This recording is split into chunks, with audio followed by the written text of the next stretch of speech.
In a striking act of defiance, vice-chancellors, VCs, from Tamil Nadu state government-run universities, along with many from private institutions, boycotted a two-day vice-chancellors conference convened by Governor rnravi at Raj Bhavan in Ooty, Nilgiris district, on April 25 to 26, 2025. The event, inaugurated by Vice President Jagdeep Dhankar, aimed to discuss higher education reforms but was marred by political controversy following a landmark Supreme Court ruling that curtailed the governor's powers. Only 9 out of 41 invited VCs attended, representing central universities and a few private institutions, highlighting a near-total boycott by state and most private university leaders. The boycott stems from a significant Supreme Court verdict on 8 April 2025, in the case State of Tamil Nadu v. Governor of Tamil Nadu. The court declared Governor rnravi's prolonged inaction on 10 bills passed by the Tamil Nadu Legislative Assembly as illegal and non-bona fide, invoking Article 142 to deem these bills as law without gubernatorial assent. 8 of these bills transferred the authority to appoint VCs for 18 of Tamil Nadu's 20 state-run universities from the governor to the state government, effectively empowering Chief Minister Stalin. The bills also proposed replacing the governor with the chief minister as the chancellor of state universities, though Ravi retains the ceremonial title. The ruling, hailed as a victory for federalism by opposition parties, set a precedent by establishing timelines for governors and the president to act on state bills, addressing long-standing complaints of gubernatorial overreach. In Tamil Nadu, this verdict was a political triumph for Stalin, who has been at odds with Ravi since the latter's appointment in 2021 over issues including university governance, bill approvals, and allegations of pushing RSS ideologies. The Vice-Chancellors' Conference, an annual event since 2022, was intended to foster collaboration among leaders of state, central, and private universities, with a focus on research, innovation, and entrepreneurship. Notable speakers included Ajay Kumar Sood, Principal Scientific Advisor to the Government of India, who delivered an address on Frontiers in Science and Technology. Raj Bhavan emphasized the event's academic nature, stating preparations began in January 2025 and denying allegations of a power struggle with the state government. However, only 9 of the 41 invited VCs attended the conference, specifically from central universities and a handful of private institutions.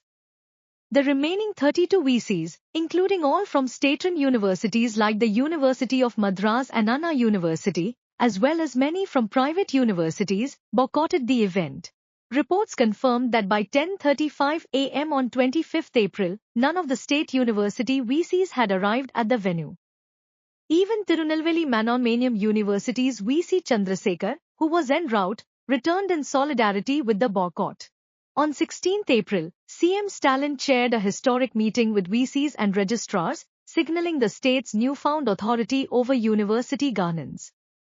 Political allies of the DMK, including the Congress, CPI-M, and VCK, condemned the conference as unconstitutional, with CPI-M State Secretary P. Shanmugam labeling Ravi an RSS agent and urging a boycott. Congress Chief K. Selvaperuntagai called the event contempt of court, while VCK leader Dhol Thirumvalvan described it as anti-national. The State Platform for Common School System, Tamil Nadu, SPCSSTN, also called for teacher and student organizations to ensure VCs abstained. The conference's timing and Ravi's invitation to Vice President Dhankar, who had publicly criticized the Supreme Court's ruling, intensified the controversy. Dhankar's remarks, calling the court's timeline for governors a judicial overreach, drew ire from opposition parties. On 25 April, CPI staged a black flag protest in Chennai's Sedapet area against both Ravi and Dhankar, reflecting public and political discontent. Critics, including educationalist PB Prince Gajendra Babu, accused Ravi of undermining Tamil Nadu's higher education framework by disregarding the state's authority. Former University of Madras VC SP Tyagarajan noted that VCs faced an administrative and moral embarrassment caught between their appointment by the governor and loyalty to the state government, which now controls their roles. The boycott also sparked concerns within the NDA camp, with RSS and BJP allies like AIADMK and PMK worried that Ravi's actions could bolster the DMK's federalist narrative. An RSS functionary remarked, "Every move that smells of Delhi overruling Tamil Nadu will erode the NDA's credibility here." The boycott, with only 9 of 41 VCs attending, highlights deeper issues in Tamil Nadu's higher education sector. Many state universities lack permanent VCs due to delays in appointments, stalling critical functions like convocations and research grants. Former Anna University VCE Balgurusamy acknowledged that while the governor retains some chancellor powers, the Supreme Court ruling has created a power conflict that leaves universities in limbo. Posts on X reflect strong regional sentiment, with users praising the boycott as a rare show of unity against gubernatorial overreach. However, Raj Bhavan dismissed media reports of a power struggle as scandalous and far from truth, insisting the conference was a routine academic exercise. The current standoff is part of a prolonged feud between Ravi and the DMK government. Past disputes include Ravi's unilateral formation of VC search committees in 2023, delays in approving bills like the NEET exemption, and controversies over the Tamil anthem at university events. In 2022, MDMK leader Boycott demanded Ravi's removal as chancellor, accusing him of ideological bias. The state's higher education minister Govi Chejia and health minister Ma Subramanian previously skipped convocations presided over by Ravi, citing similar grievances. The Supreme Court's ruling has emboldened the state government, with Stalin leveraging it to assert control over university administration.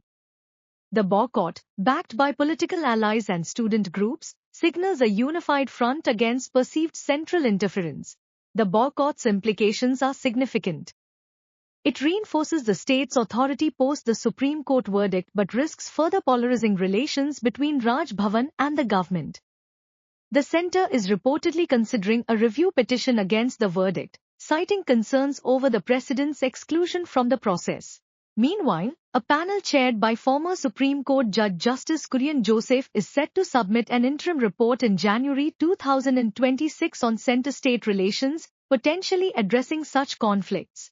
For now, Tamil Nadu's higher education remains caught in a tug-of-war. As one ex-user noted, the VC's boycott is a message Tamil Nadu won't bow to overreach. Whether this marks a turning point or escalates tensions further remains to be seen.